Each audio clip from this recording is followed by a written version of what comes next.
Abra sua Bíblia comigo, Evangelho de João, capítulo 16, versículo 33. Hoje nós vamos ler apenas esse versículo, João 16, 33.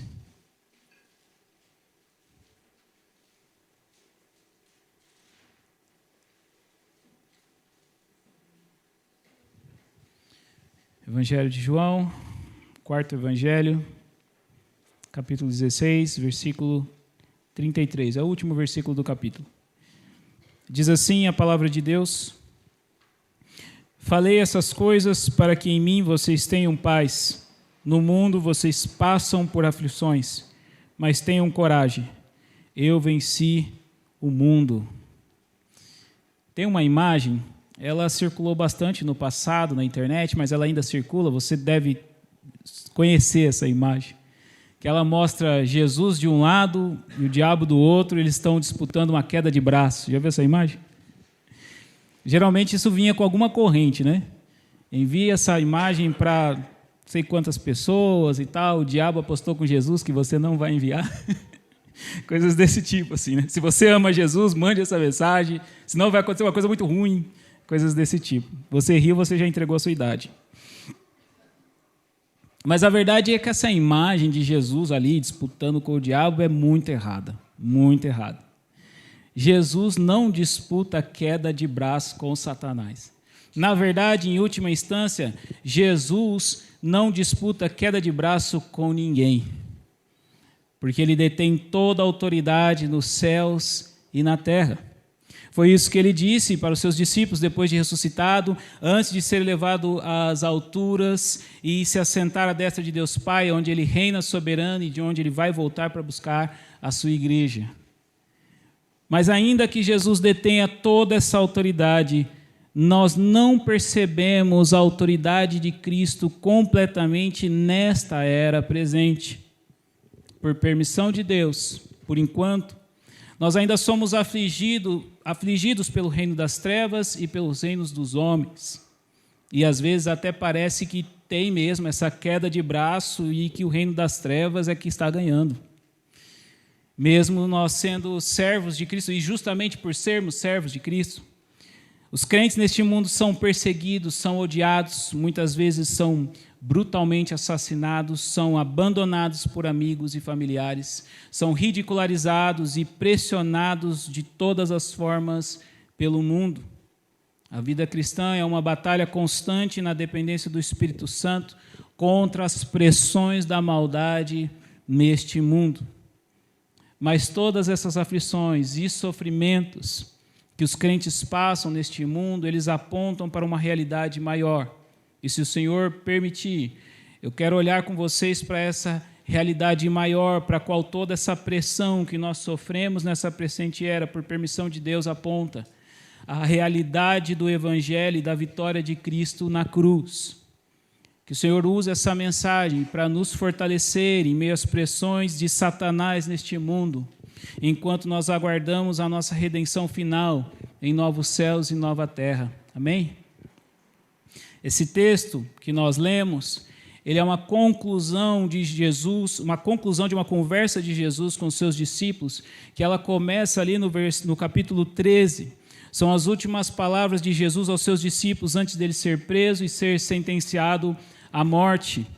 E esta conclusão, ela é também um excelente resumo do Evangelho que nós cremos e do qual nós pregamos. Mas para que a gente possa entender que este pequeno versículo é um resumo do Evangelho, nós precisamos compreender o que é o Evangelho. O Evangelho não é um conjunto de bons conselhos. O Evangelho não é uma lista de regras para a vida. O Evangelho é uma notícia. O Evangelho é uma notícia. A própria palavra evangelho faz referência às boas notícias, notícias de grande relevância da antiguidade, como o nascimento de um rei ou de um imperador.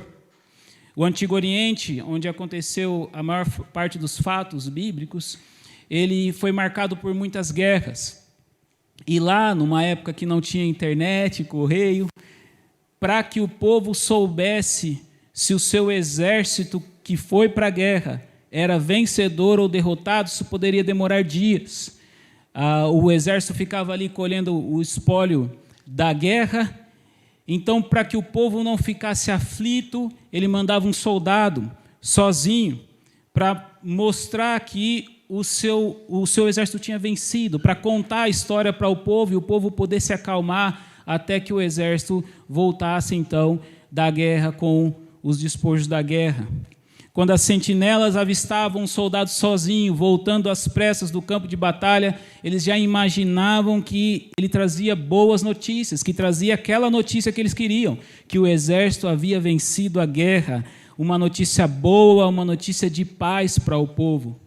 E essa é a imagem que o profeta Isaías tem quando ele escreve em Isaías 52:7, quão formosos são sobre os montes os pés do que anuncia boas novas. Você reparou que ele não falou dos que anunciam, mas sim do que anuncia? Porque ele vinha sozinho para trazer essas boas notícias. Que faz ouvir a paz, que anuncia coisas boas, que faz ouvir a salvação, que diz a Sião, o seu Deus reina. Isaías está descrevendo aqui de forma poética como é bom ver alguém vindo sobre os montes da Judéia para trazer boas notícias para o povo. E o Evangelho é exatamente isso, uma boa notícia. Uma notícia de grande relevância para todo mundo, uma notícia de vitória, a notícia que Jesus Cristo venceu.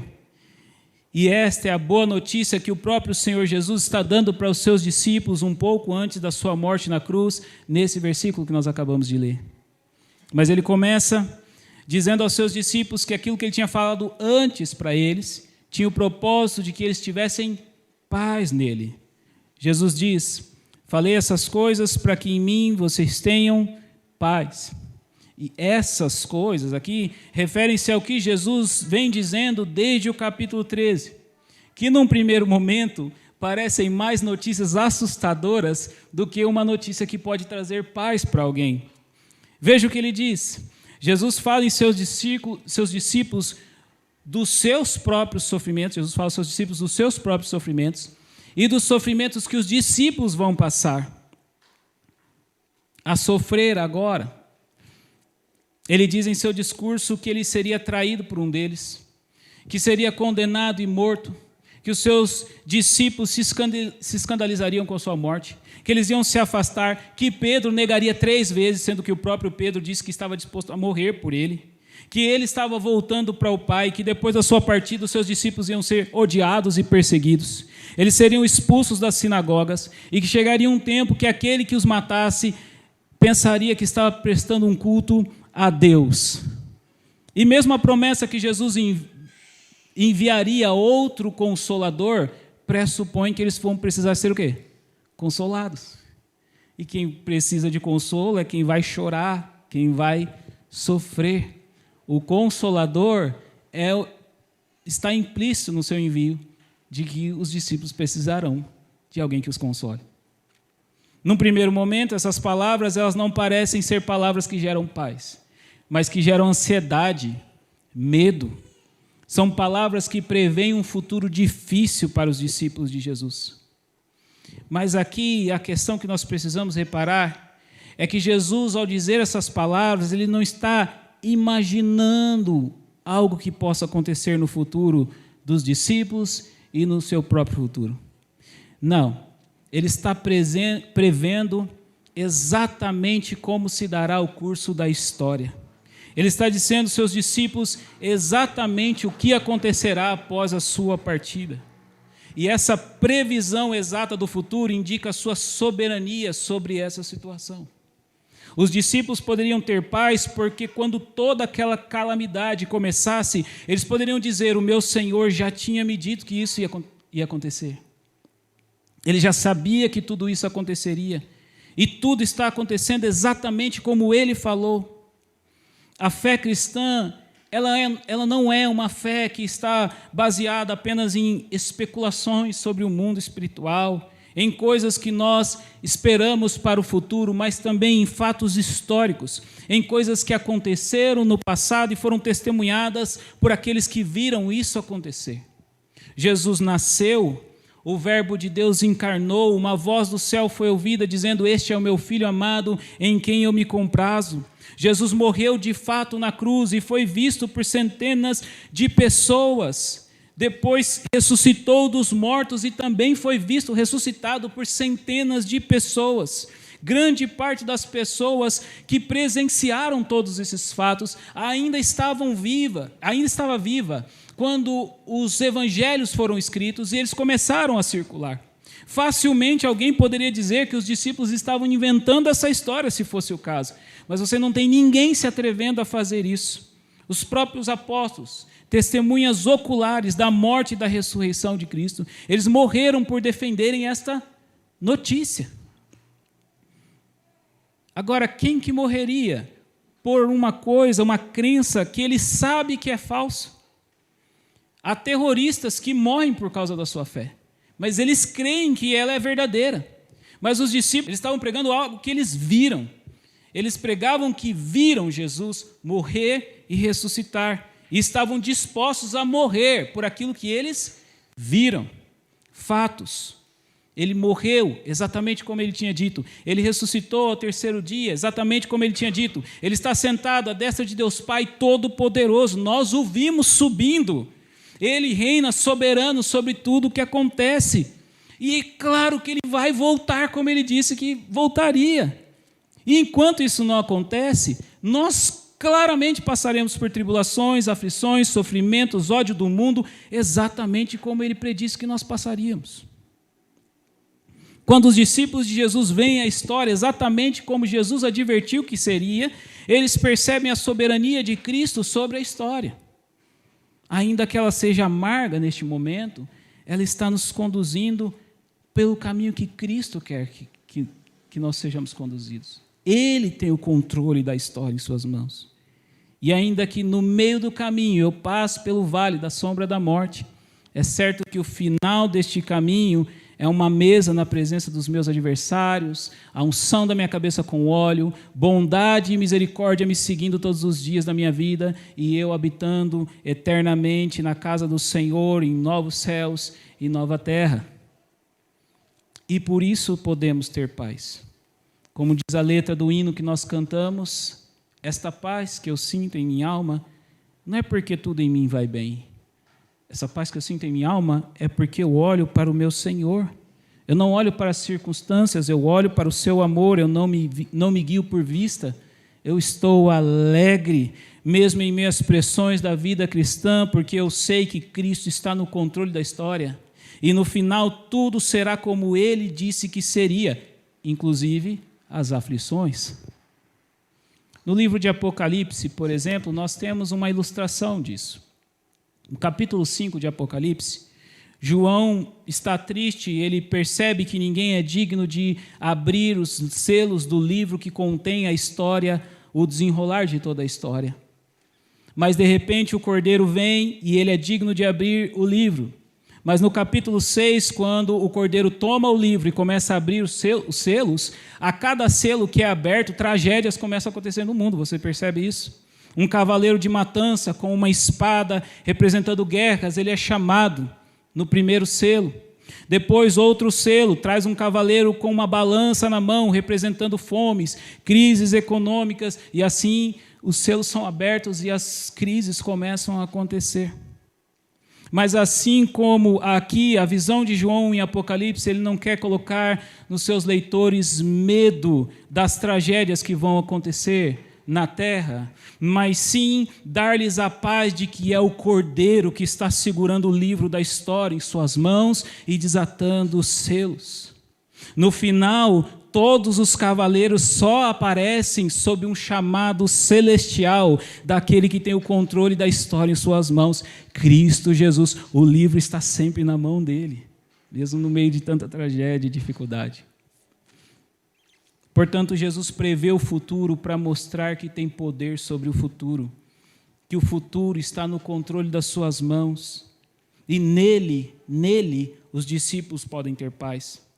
É como aquele menino, no meio de uma turbulência do avião, que permanecia em paz enquanto os demais passageiros se desesperavam, e alguém chega e pergunta para o menino: você não tem medo não dessa turbulência? Ele diz: não, o meu pai é o piloto do avião. Nosso Pai, nosso Senhor é o piloto da história do mundo. Nada acontece sem a sua permissão. Por isso nós temos esperança em meio às turbulências da vida cristã. E todos esses sofrimentos, essas condições que Cristo previu nos capítulos anteriores, são resumidas nessa frase desse versículo: no mundo vocês passam por aflições. Aflições aqui tem o sentido de pressões, uma coisa sendo pressionada. No mundo vocês são pressionados pelo governo, pressionados pela sociedade, pressionados pelas autoridades religiosas, pressionados por amigos e por familiares, pressionados a se conformar com o mundo. Seremos pressionados a viver segundo o fluxo deste mundo. Estamos no mundo, mas nós não somos mais do mundo. Nós que cremos em Cristo, nós vivemos como estrangeiros e forasteiros nessa terra. E frequentemente nós não atendemos às expectativas do mundo. Existe uma expectativa mundana de comportamento. Existe um padrão mundano de se viver, e esse padrão ele é formado pelas afeições do mundo. As pessoas vivem conforme as suas paixões, elas vivem por aquilo que elas amam e esperam que os outros ajam da mesma forma. Mas quando os crentes se negam a viver deste mesmo modo, eles denunciam esse estilo de vida mundano como um estilo pecaminoso. E isso fere a paixão, o coração, a afeição do mundo. O mundo ama o mundo. O mundo ama o mundo. E se alguém não ama o mundo odeia esse alguém. Porque o mundo ama o mundo. Os crentes são uma ameaça aos poderes políticos. Porque os crentes enfraquecem a autoridade dos governantes. Pelo menos deveriam. Porque eles não têm medo deles. E muito menos eles colocam a sua esperança nos governantes. Os crentes veem os governantes como aquilo que eles realmente são. Homens limitados, que precisam de freios e contrapesos para limitar a sua maldade. A sua maldade. Os crentes se envolvem politicamente, sim, eles exercem a sua cidadania da melhor forma possível, mas eles não colocam a sua esperança em homens falhos e pecadores, nem em si mesmos. Os crentes anunciam a verdadeira esperança que é Cristo. E além deles não poderem mais ser manipulados pelo medo, eles pregam ao mundo a notícia do Evangelho que tira o medo dos outros e que também não vão poder mais ser manipulados. Por isso os crentes são uma ameaça para o governo. Como no caso de Sadraque, Mesaque e Abidnego, onde o rei Nabucodonosor mandou construir uma estátua e lançou um decreto que, ao som de instrumentos musicais, todos deveriam se prostrar diante daquela estátua em honra ao rei. Mas 3 jovens judeus crentes, Sadraque, Mesaque e Abidnego, se recusaram a se prostrar diante da estátua e desobedeceram ao rei. E agora? Aqueles 3 jovens judeus, ao se recusarem a se prostrar diante daquela estátua, eles expõem para todos que aquela estátua é só uma estátua, que não tinha nenhuma autoridade e que o rei Nabucodonosor era só o rei, ele não era Deus. A recusa daqueles jovens enfraquece a autoridade e deixa aquele rei completamente perdido. Agora o rei está perdido. Primeiro porque aqueles homens eram queridos do rei. Eles eram homens de confiança daquele rei. E agora? Justo vocês, podia ser qualquer outro. E segundo porque eles não tinham medo de morrer. E essa era a única ameaça que o rei tinha para poder persuadi-los a obedecer. Quando esses jovens se recusam a obedecer, mesmo sendo ameaçados de morte, o rei não tem mais com que ameaçá-los. Eles ficaram maiores do que o rei, de repente, e o rei não sabe mais o que fazer. Não tem mais nada. Tudo que eu tinha era essa fogueira. Se ela não funciona, eu não sei mais com que ameaçar. E assim, são os crentes que ameaçam os governos deste mundo. A coisa se inverteu. Mas os crentes também são uma ameaça para a religião. Os crentes são uma ameaça para a religião. Porque os crentes, eles pregam uma mensagem que desmascara a religião, que tira das pessoas o fardo pesado da religião e as leva a Deus por meio de Cristo. Só Cristo. Todo o pacote religioso vai jogado fora e o acesso simples por meio de Cristo a Deus é dado gratuitamente para as pessoas, e as autoridades religiosas perdem o poder de ameaçar pelo medo do inferno, pelo medo da maldição, pelo medo da autoridade do homem de Deus, do apóstolo, do bispo, do pai, etc. As pessoas se veem completamente seguras em Cristo Jesus, eles não podem mais ser manipulados por autoridades religiosas. Eu não quero saber, não há condenação para aquele que está em Cristo Jesus, acabou essa farra da religiosidade. Isso é uma ameaça. E talvez a pior das pressões que nós passamos neste mundo, por sermos discípulos de Cristo, é a pressão por parte da família e dos amigos. O Senhor Jesus diz isso em Mateus 10, 34 a 36. Não pensem que eu vim trazer paz à terra. Não vim trazer paz, mas espada. Pois vim causar divisão entre o homem e o seu pai, entre a filha e a sua mãe, entre a nora e a sua sogra. Assim os inimigos de uma pessoa serão os da sua própria casa.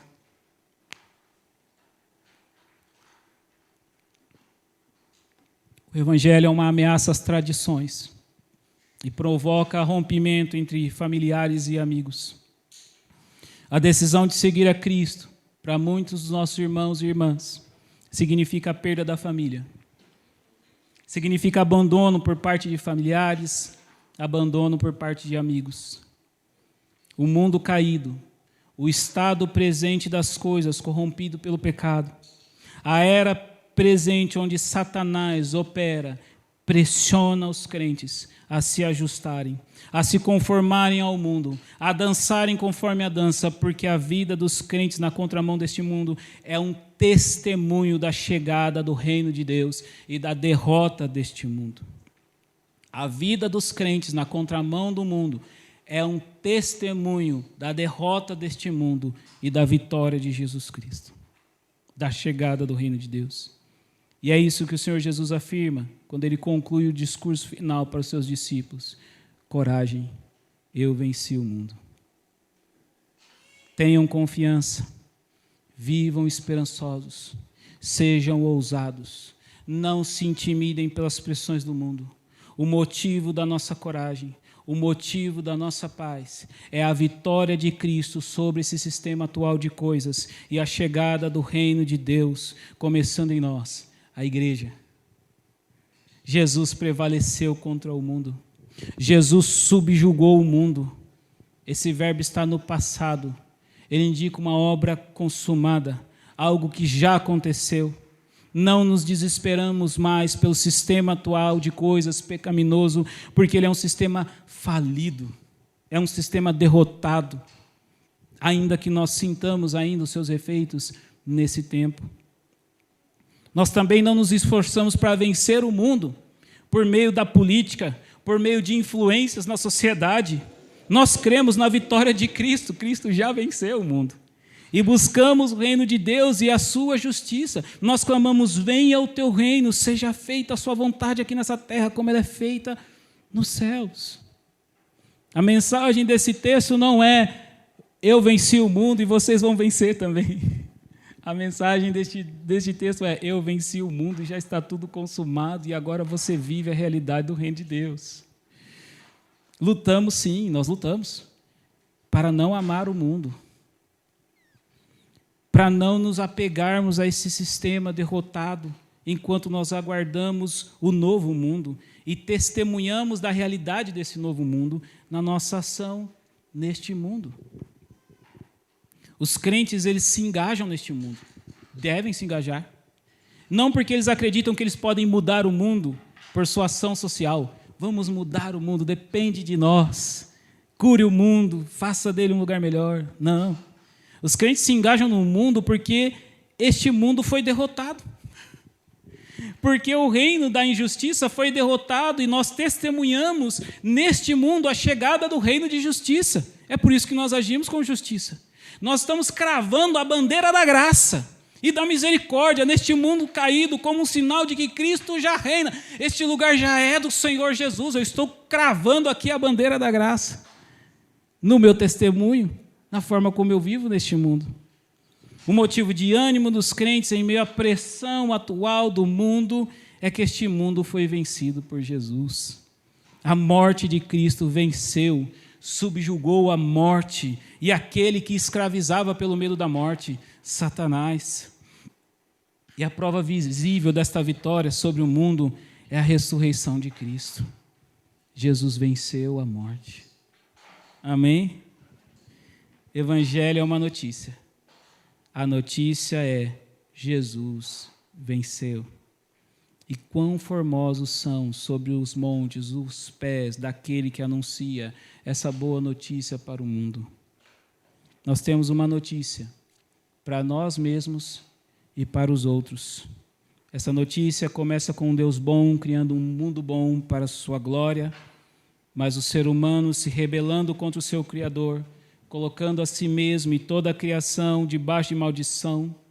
Mas a boa notícia é que Jesus tomou sobre si o peso da justa ira de Deus contra os pecados da humanidade e venceu assim o domínio das trevas que reinava neste mundo caído, e todo aquele que nele crê não perecerá com o mundo derrotado, mas habitará com Cristo eternamente e viverá no reino vitorioso de Cristo Jesus. A pergunta é se nós estamos do lado vitorioso ou se nós estamos do lado derrotado. Se nós ansiamos pela descida da nova Jerusalém do céu, ou se nós lamentamos a queda da grande Babilônia. A pergunta é se nós amamos o mundo e o que há no mundo, ou se nós amamos o Senhor Jesus e o seu reino de justiça. Na história de Caim e Abel, há um fato que deixa a gente intrigado. Quando Caim resolve matar Abel, Deus não vai falar com Abel, que estava correndo risco de vida, mas ele vai falar com Caim. Não é? Já reparou isso? Deus poderia ter alertado Abel para fugir de seu irmão, mas ao invés disso ele vai alertar Caim sobre a ameaça do pecado. Ele diz que o pecado estava à porta, como um monstro esperando ele sair para devorá-lo. Uau! Parece que Caim estava em mais risco do que Abel. Parece que o perigo de perder a alma de Caim era muito maior do que o risco de perder a vida de Abel. Caim estava numa situação muito mais perigosa do que Abel. A notícia do Evangelho é uma ótima notícia para aqueles que já perderam a esperança na humanidade. Mas é uma péssima notícia para aqueles que já têm o seu paraíso neste mundo. Uma péssima notícia. A notícia do Evangelho é uma ótima notícia para os injustiçados, para que eles saibam que o reino da injustiça está vencido, está com os seus dias contados, mas é uma péssima notícia para aqueles corruptos, para aqueles que se enriquecem e dependem da injustiça para fazer deste mundo o seu paraíso pessoal. A notícia da vitória de Jesus é uma notícia de encorajamento e capacitação para aqueles que são pressionados por este mundo. A notícia de Jesus para estes é: não tenham medo do rugido do mundo. Não tremam diante das ameaças do mundo. Eu venci o mundo. O mundo age como vitorioso, mas é só propaganda. O mundo é derrotado, porque o reino de Deus chegou. Chegou de uma vez por todas. Suportemos, meus irmãos, na dependência de Cristo, as pressões do mundo, porque em breve, ou Jesus vem para nos buscar, ou nós vamos para Ele. Que o Espírito Santo nos conceda a graça, para nós não cedermos às pressões do mundo. Que nos mantenhamos fiéis na certeza de que Cristo já venceu o mundo. Se nós passamos por aflições, como Ele disse que passaríamos, é certo que Ele também voltará, como Ele disse que voltaria. Tenhamos paciência diante das injustiças e dos sofrimentos desta era, e que esse amargor deste mundo Prepare ainda mais o nosso paladar para saborear o doce sabor da justiça que está por vir, e esta durará por toda a eternidade. E ainda que os efeitos da vitória de Jesus Cristo, eles ainda não sejam plenamente vividos, plenamente reconhecidos por nós aqui nesta era, eles são sim percebidos nessa terra. Olha o que Jesus já fez nas nossas vidas e no mundo. Veja como Ele nos sustenta e faz a sua obra avançar, mesmo em meio à perseguição. Perceba o contraste entre a comunidade dos salvos e a comunidade do mundo. Nós vemos em tudo isso a presença do reino de Cristo já neste mundo atual. A própria existência dessa comunidade já é também um testemunho da vitória de Jesus Cristo. Portanto, coragem, meu irmão.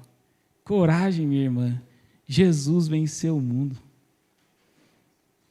Acho que eu só vim aqui para falar isso, né? Jesus venceu o mundo.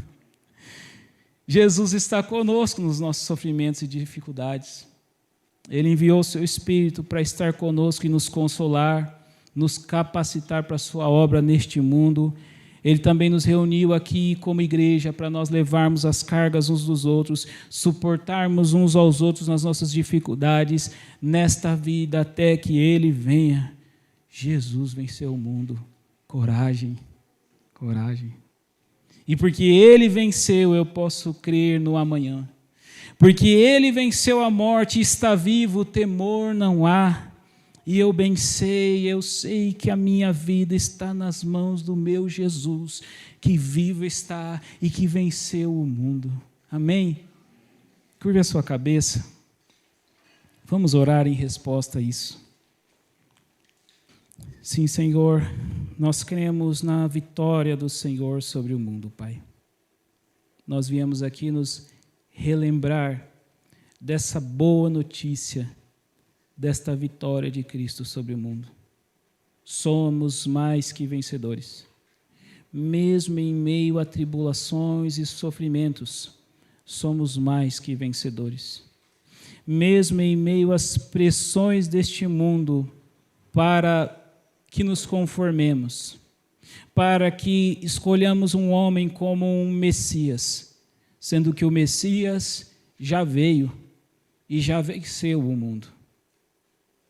Para que nós nos desesperemos por crises nacionais e internacionais, para que nós nos desesperemos diante do abandono, diante da contrariedade de familiares e de amigos, pressões de todos os lados. Que brilhe, Senhor Deus, em nossos corações, que ecoe essa mensagem, que lembremos-nos, este não é o sistema vitorioso, é o sistema derrotado. O sistema vitorioso é Cristo e seu reino, dizendo para nós todos os dias: ânimo, coragem, eu venci o mundo. Quantas vezes essa expressão é encontrada no Antigo Testamento?